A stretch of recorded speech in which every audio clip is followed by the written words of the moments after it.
The interrogation of suspects is critical to any criminal investigation. A suspect might lie or tell the truth. They may be innocent or guilty. Interrogation is a high-stakes game. Too much pressure, and an innocent person might confess to a crime they didn't commit. But if the truth isn't discovered, a murderer could go free. So how does an interrogator get to the truth? New technology can scan our bodies and may reveal the telltale signs of deception. Research tells us what body language and speech patterns can indicate lying. Using actual interrogation footage, we will see how two detectives use the science of interrogation to solve murder cases. I killed that little girl that night.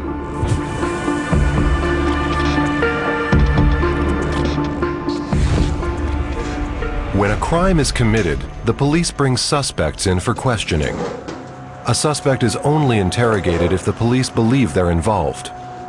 If the suspect has committed a serious crime, like murder, they're probably not going to answer questions truthfully. Do they pay you enough? The challenge for the interrogator is to know when they're being lied to. But this is no easy task. Maureen O'Sullivan is the professor of psychology at the University of San Francisco. She's carried out extensive research into people's ability to detect lies.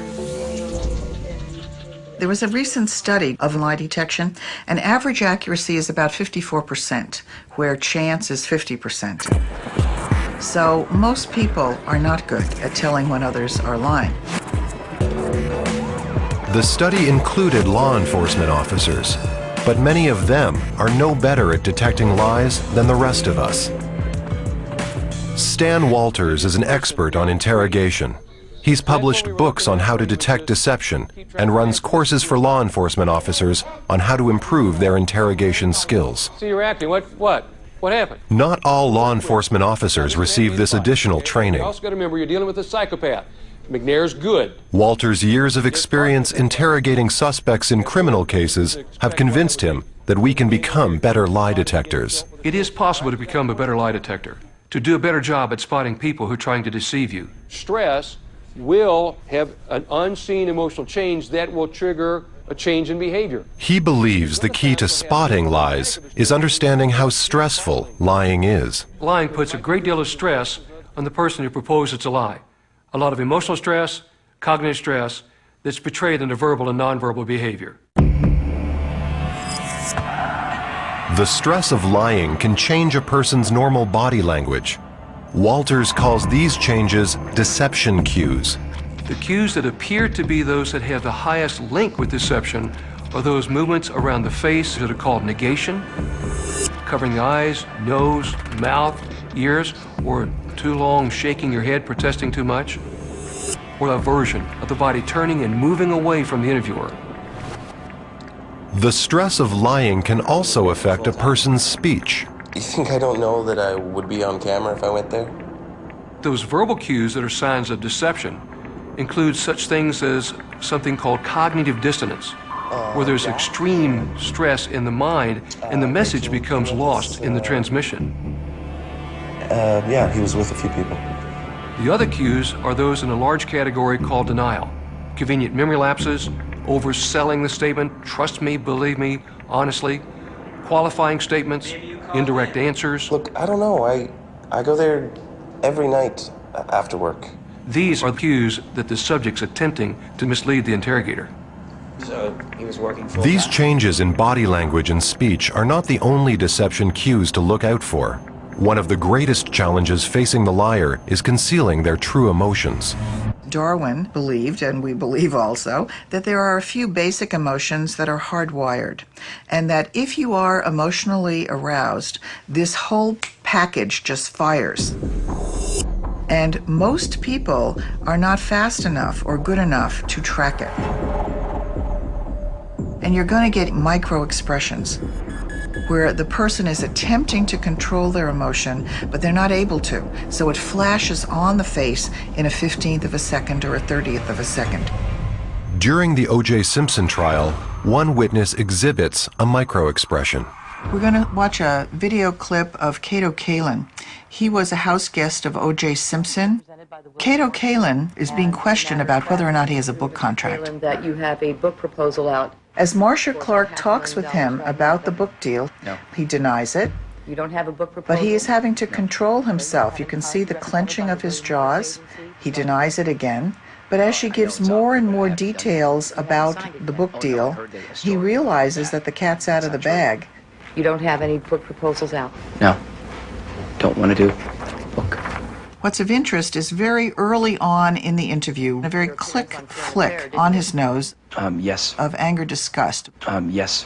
As you look at his facial expression, when it is slowed down, you can see that he's showing an extremely strong expression of anger or disgust. That was just a flick in real time, unless you've been trained to recognize microexpressions. Yes. Yes. Later in the trial, evidence was presented of a conversation between Kalin and a publisher about a book contract. How long have you known John? Spotting deception cues in a suspect's body language, speech, and emotions helps an interrogator get to the truth. Stän Uwalters also teaches that an interrogation should be carried out in 3 well-planned phases. And the objective is to try to get as much information as possible, but at the same time making sure that the content is accurate. Phase 1 establishes a rapport with the suspect. Did you play baseball? I played in the semi-pro league when I was 17. The second phase draws out their story. Walked around and fell back right here on the coffee table. In phase 3, their story is challenged. That I have some concerns about the story that you told me. The detective investigating the murder of Carmen Ross, Detective Woods, begins the narrative phase of his interrogation of her ex-husband, Thomas Murray. As he asks Murray questions about the murder, he spots an important body language cue concerning his hands. Initially, I think he was trying to hide his hands from us. That was one of those things, you just kind of notice those things. And that definitely came into play later on as those questions progressed. Do you have any cuts, scrapes? Oh yeah, take a look at this. And he would lay out his hands, and there were some cuts on his fingers. Look at that. Well, how did you get these cuts on your hand? Well, I got these cuts on my hands from cleaning out the gutters. I got this cut from where I was cutting up a fresh pineapple. I had bought a fresh pineapple and was cutting it apart and sliced into my hand. How did you get those bruises on your wrist? This, I guess that's from playing with Kiara too. The injuries weren't necessarily consistent with what his explanation was.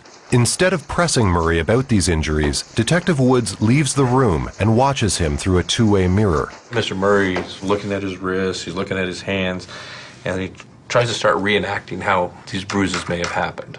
And he's bouncing his wrist up and down on his knees like he was playing with a child.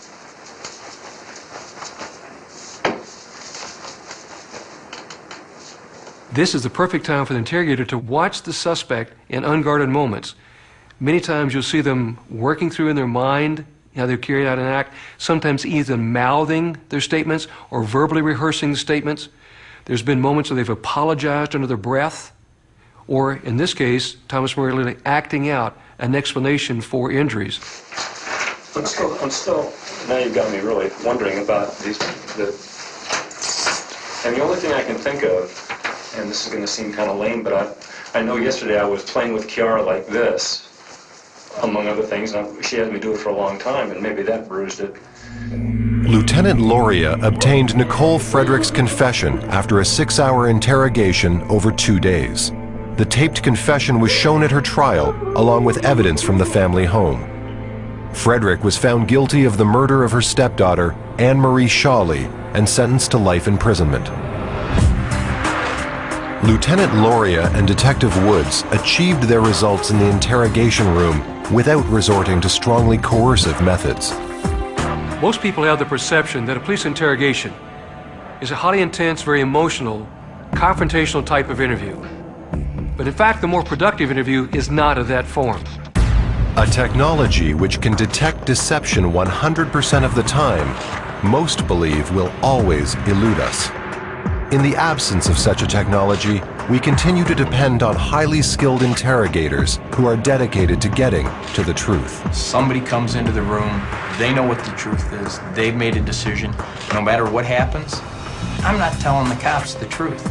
But within a matter of a couple of hours, just sitting there talk to them, not only do they tell you the truth, but they write it out for you. It's unbelievably powerful. The cause of justice is best served by training law enforcement officers in non-coercive interrogation methods, which are based on a profound understanding of human behavior and psychology.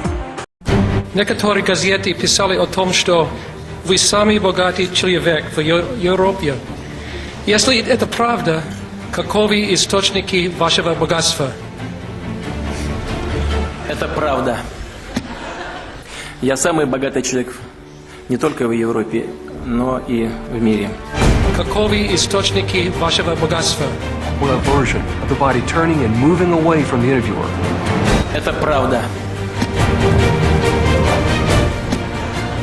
Я самый богатый человек.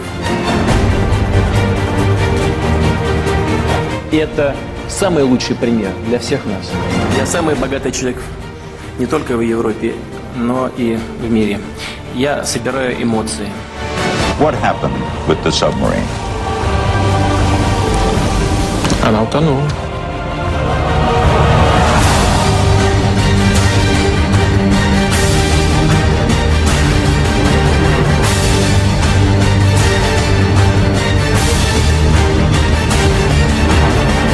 Ночью. Абсолютно мне в голове не укладывается. Невероятно.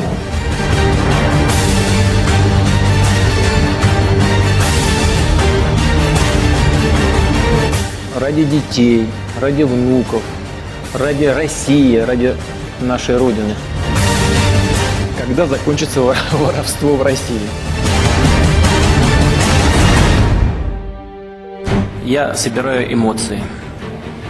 И я богат тем, что народ России дважды доверил мне руководство такой великой страной, как Россия.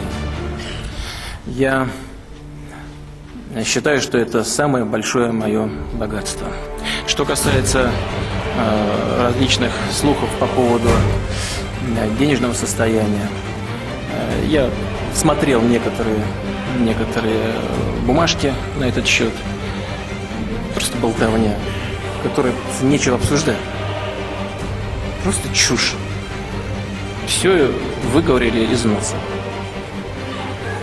И размазывали по своим бумажкам. Я смотрел некоторые бумажки на этот счет. Просто болтовня. Просто болтовня. Которую нечего обсуждать.